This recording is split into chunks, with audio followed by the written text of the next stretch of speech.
It's a battle between the top two seeds in an IHSA girls lacrosse sectional as Bennett Academy takes on Lincoln Way Co-op at Lincoln Way Central.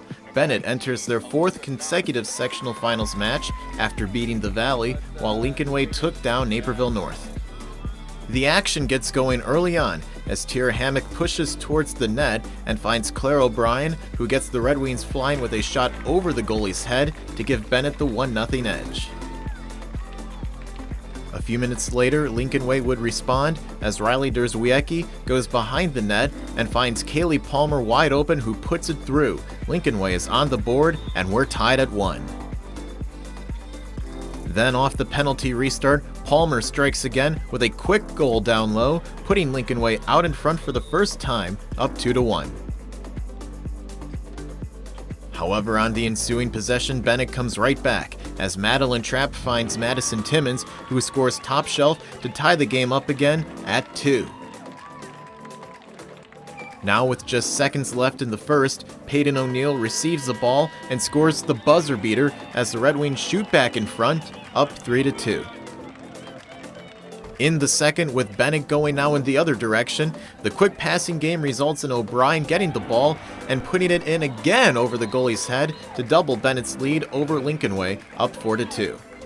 On defense, the Red Wings start to stiffen up. Derzwiecki passes it to Palmer, who tries another quick shot, but Madeline Jensen makes a great save to prevent a Lincoln Way score. Bennett takes the momentum to the offensive side of the ball as Hammock pushes her way up the middle through the defense, then shooting low past the goalie. It extends the Red Wings' lead up to 5-2. Right before the half, however, Lincoln Way strikes back off the restart with Derzwiecki scoring as Bennett leads 5-3 at halftime. In the second half, Bennett's defense stands tall. On the penalty shot, Jensen stops a quick strike from Elise DeFrank. Then a bit later, with Palmer outmaneuvering the defense, she stops another one-on-one attempt to keep Lincoln Way scoreless in the third.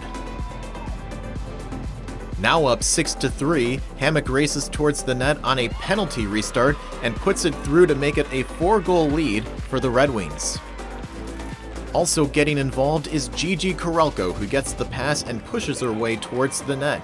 She takes the shot as she's hit, but gets it through to give Bennett an 8-3 lead. Then, on the ensuing face-off, Shannon Early puts the Wings in overdrive as she wins it and races down the other way. She scores to give the Red Wings a 6-goal advantage. The second half onslaught continues for Bennett as Korelko gets the quick pass from Simmons to put it in. Bennett reaches double digits, now up 10-4. Then, to put the game out of reach, Early once again outraces everyone to the other side, and with 3 Lincoln Way defenders around her, she still gets it in for another goal. Both teams would exchange more goals later, but Bennett wins the sectional title with a 13-5 victory over Lincoln Way Co-op. Bennett advances to the Super Sectionals for the third time in the past 4 years as they'll play Lockport in the Super Sectionals on Tuesday evening.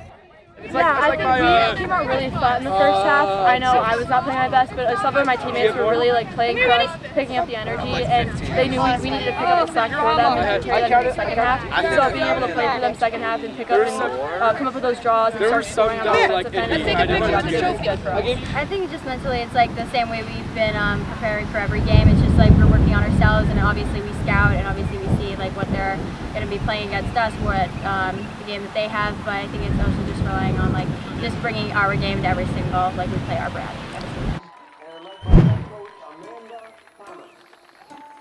State semifinals are upon us as it's a battle between 1 seeds with Bennett Academy and Lake Forest battling for a shot at the girls lacrosse state championship game at Hinsdale Central. The Red Wings enter after a dominating 21-7 win over Lockport Township, while the Scouts come in off a 9-6 victory over Crystal Lake Co-op.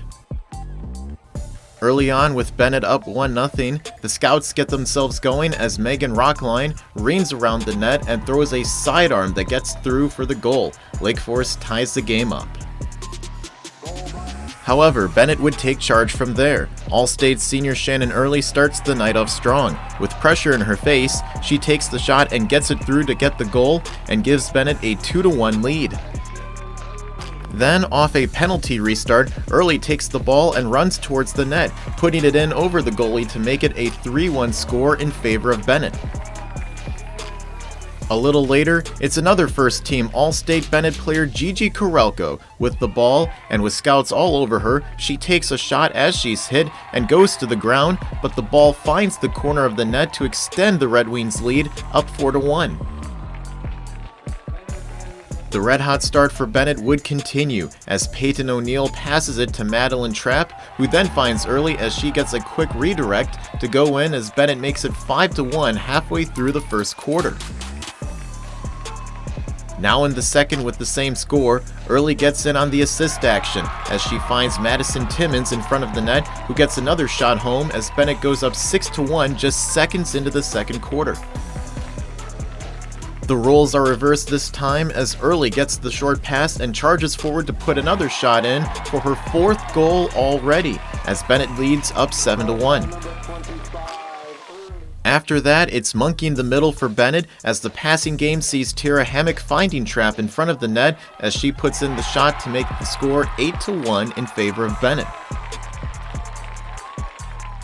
On the ensuing faceoff, it's Bennett taking the passing game behind the net as Hammock gets the ball now and puts it top shelf to make it a 9-1 margin for the Red Wings, who kick it into overdrive up 13-3 at the half. All-State goalie Madeline Jensen and the Red Wing defense make it difficult for the Scouts to start any kind of comeback.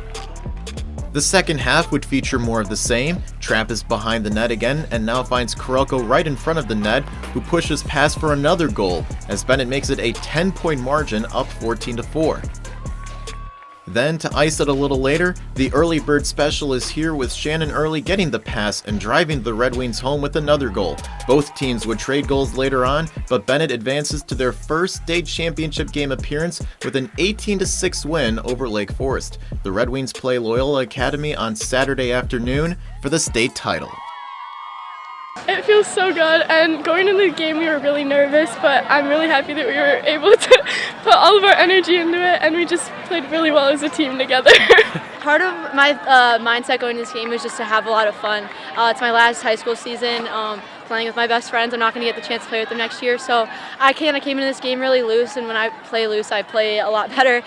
So I think just being able to work for my teammates, and they worked hard for me, got my opportunities open. Maddie Trapp was amazing on the backside, hitting me for those assists, but then also they were just getting out of my way, and I had the drive. It was just an all-around team effort. I wouldn't be as successful without my team.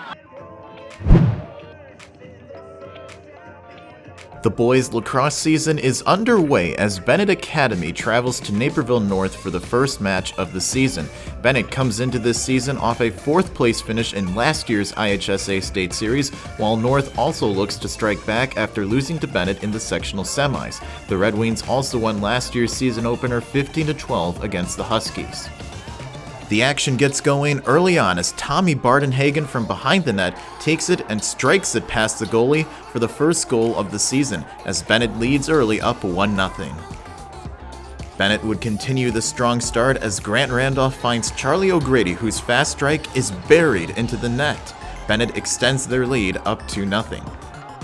Now with the lead at 2-1, Randolph keeps it a 2-goal game as he pushes through and adds a score after assisting the previous goal to make it 3-1 for the Red Wings. North would continue to linger around, however. In the second quarter, Maddox Groves works through the midfield and bounces one over the keeper's head. The Huskies tie the game up at 3. The tie wouldn't last long, however. On the ensuing faceoff, Michael Freire wins it and races down the other side. He finds Thomas Tierney, who rips one past the goalie to make it 4-3 Red Wings. North once again responds. On the man advantage following a penalty, Griffin Fiore reins around the Red Wing defense and gets this shot home to tie it up again at 4. Bennett, however, looks to break the tie before the half. Randolph takes it himself and fires from a distance for his second score of the night. Bennett leads 5-4 going into the break. From the start of the second half, Bennett would dominate. Freire fakes the pass and shoots through the defense for the goal. Red Wings up 6-4 at the start of the third. Now 7-4, Henry Bardenhagen passes it to Tierney, who gets knocked to the ground but still scores. He quickly gets back up to Selly as Bennett doubles the lead up 8-4. Bennett's defense would remain stout in the second half. North trying to go from mid-range, but it's tipped into the air by goalie Zach Gorman, and Bennett takes over possession. Now with the score at 9-4, North tries to inch closer, but the shot is knocked away by Gorman as the Red Wing defense continues to fly. Then, to ice things up, Randolph once again shakes around the defense for the hat trick to make it 10-4. Both teams would exchange scores late as Bennett starts the season with a 12-5 win over Naperville North. I was saying in the corner, we got to just keep the same energy we had in the first quarter and just keep grinding through, get through the whole game, which I really liked because we did have the energy we had in the first half, so I thought that was really good. They kind of underestimated, I think they were more focused on covering Michael, and I thought, I could use my size to an opportunity and just kind of slip my way through and, kind of lead my team to some goals. The playoffs for the IHSA boys lacrosse season is on, as 7th seed the Valley hosts 10th seeded Marmion Academy in the first round. The Valley wastes no time getting out to an early jump. A game of hot potato between Ben Siago and Chris Veal results in Jack Owen getting the ball and scoring on a quick wrister to give the Valley the early lead. A couple of minutes later, it's Veal who gets the ball this time and puts on the spin move on the Cadet defense. He shoots for the net and puts it through, extending the Valley's lead up to 2-0. Now with the Valley up at 4-0, Jack Owen continues to get involved. This time he takes the pass from Zach Hayes and is left wide open to put it in and give the Valley a 5-0 lead at the end of the first quarter. Marmion looks to gain the momentum back, however. This initial shot from Ryan Fleming is blocked, but Pearson Darling is there for the rebound and puts it through, getting the Cadets on the board, now down 5-1.